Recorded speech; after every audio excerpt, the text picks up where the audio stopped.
So nearly all of the most reliable computer models are all indicating that we could be in for not one but two potential severe weather threats by next week. So if we were to take a look at the European model by the Wednesday, April 24th timeframe, we do see it's going to be relatively quiet throughout the United States. And in fact, the next 5 days it's going to be relatively quiet. But by the time we approach the Friday timeframe, that's quickly about to change because we're going to see a trough come off the Pacific Northwest coast. That's going to bring a decent amount of instability. There's going to be a decent amount of cold air behind this low pressure system. And of course, we see a pretty strong ridge located up along the eastern United States, which should allow the strong southerly flow associated with the western side of this ridge to take hold of much of the Midwest to allow that warm air to move further northward. And that's just asking for the convergence of warm air and cool air to create a strong amount of lift in the Midwest, as we clearly see in the Friday timeframe where the millibar pressure is pretty low for this time of the year. We see that the millibar pressure is at 993 millibars, so there is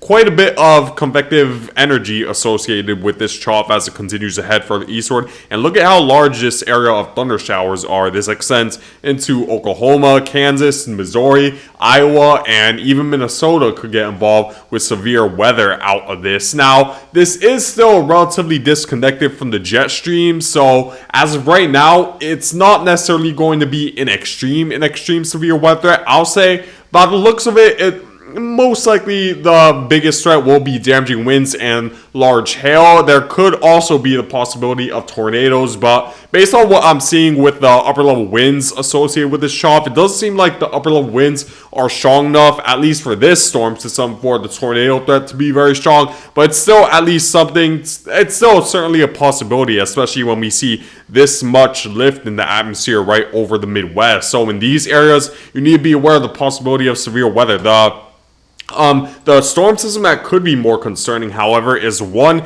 that comes after it, because it is expected that there's going to be even more instability with this trough, as this one should happen between the Sunday to Monday time frame, and it could affect the areas further eastward. So the Ohio River Valley will need to pay attention to this, as well as we see that we see the jet stream dips a little bit further southward, and there's just plenty more instability to a point where we see a line of thunderstorms develop, and it's pretty long as well. This extends as far south as the border of Texas and Mexico, and as far north as Wisconsin, and we do see that the heavier rain showers. So I'd assume that these severe, that a lot of these thunder showers will be severe. And based on what I'm seeing with the convective available potential energy levels, as well as wind shear that would be associated with this line, with these lines of thunderstorms, it makes me believe that this will be the more significant severe weather threat out of the two. And this certainly has a higher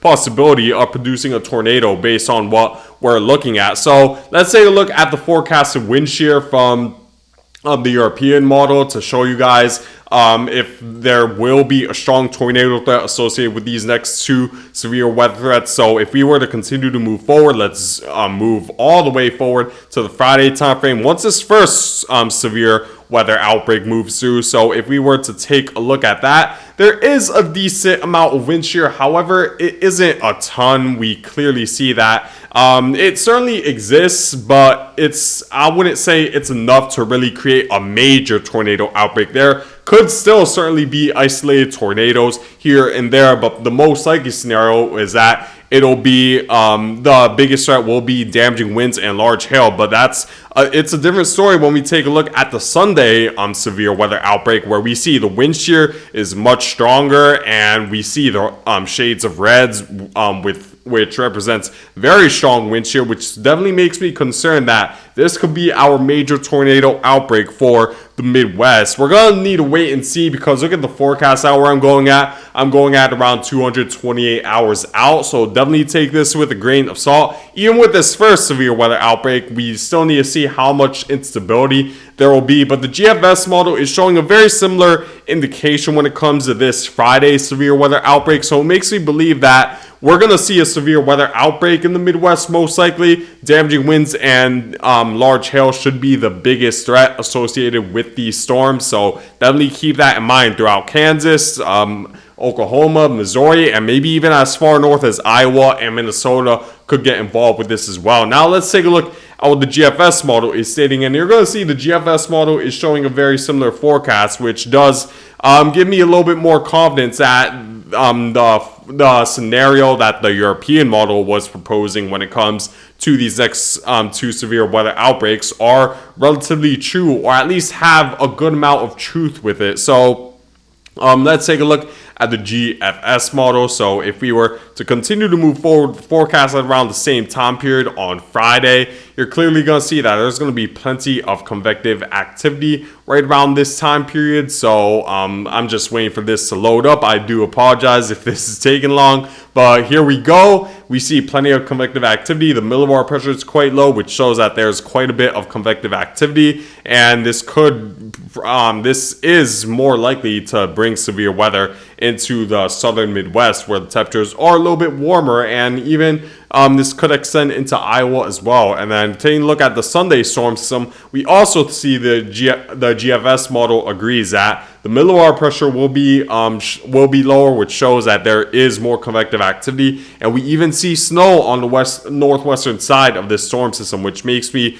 which reinforces the idea that this will be the more significant severe weather threat, and then eventually we do see these lines of thunderstorms develop, and this could extend further eastward as well. So Chicago could get involved, maybe as far east as Detroit, Indiana, extending into Arkansas, Missouri, St. Louis could get involved. So moving forward, we could maybe even see some thunder showers in the Northeast. It's going to be, I'll say it's difficult for the severe weather to go to the Northeast this early on in the season when the temperatures are still relatively cooler, thanks in part due to the Atlantic still staying relatively cool, stabilizing the air over the Northeast. But that's certainly a possibility. You could see thunder showers right around the Monday to Tuesday time frame. So moving back forward in terms of the timing of these severe thunderstorms, it should happen early on Sunday for the border of Missouri as well as Kansas. Kansas City should expect impacts right around the midday on Sunday, and extending into Iowa, Omaha, Oklahoma City could maybe get involved with these lines of thunderstorms. Now it's going to be interesting to see how long this line of thunderstorms will be, because the GFS model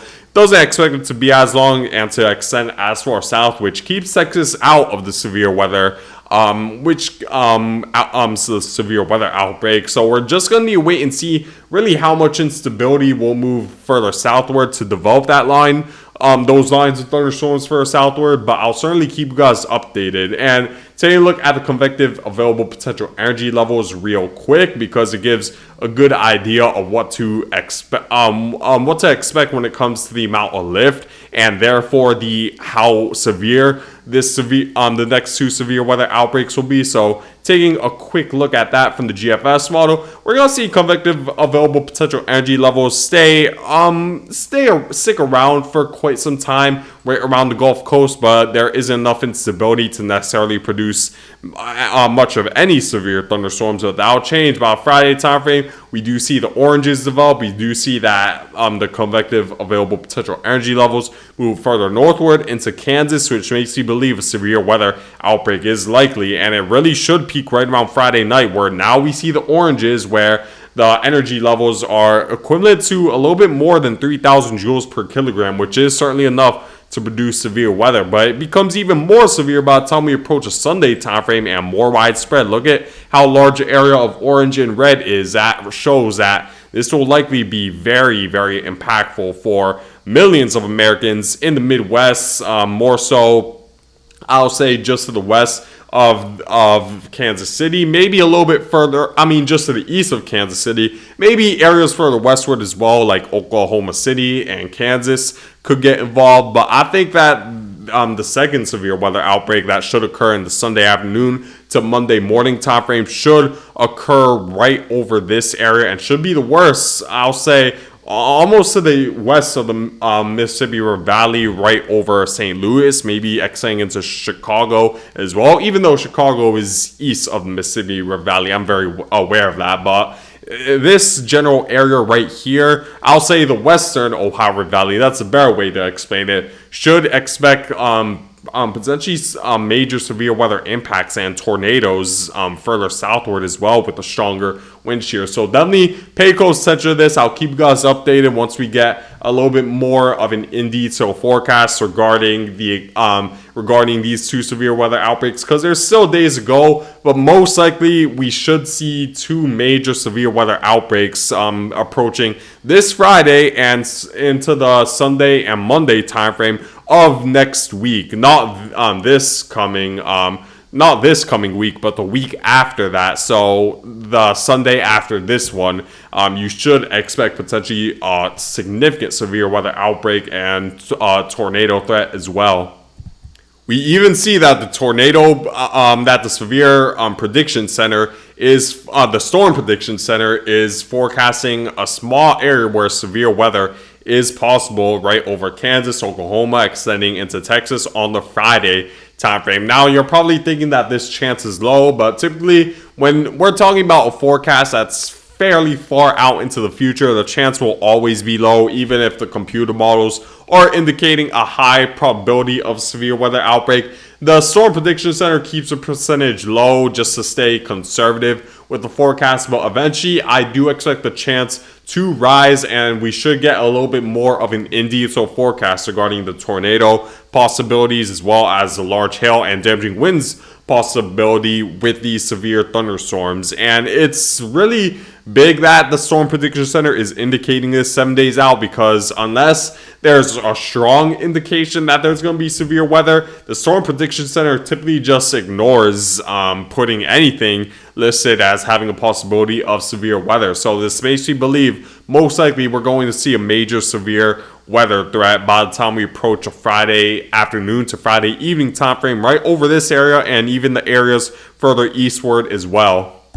So this is a general area where you could expect the possibility of severe weather from these next two major severe weather outbreaks. You see that this extends further eastward than you typically see during this time of the year. We're seeing, I do expect that there is a good possibility of severe weather extending further eastward into the Ohio River Valley. So cities like Detroit, Cleveland, Chicago, St. Louis, Oklahoma City, and maybe as far south as Texas and other areas of Texas could get involved with severe weather. And the most likely area will be right around this area, but I wouldn't rule out the chance that this could maybe even move as far east as New York City and Philadelphia. We're going to need to wait and see if that occurs. I don't expect it to be as severe that further eastward, but you always want to be aware of that possibility by the time we approach Sunday of next week. So definitely be aware of this over the next few days, as I'll keep you guys updated. But that's it for now, guys, and I thank you guys for watching.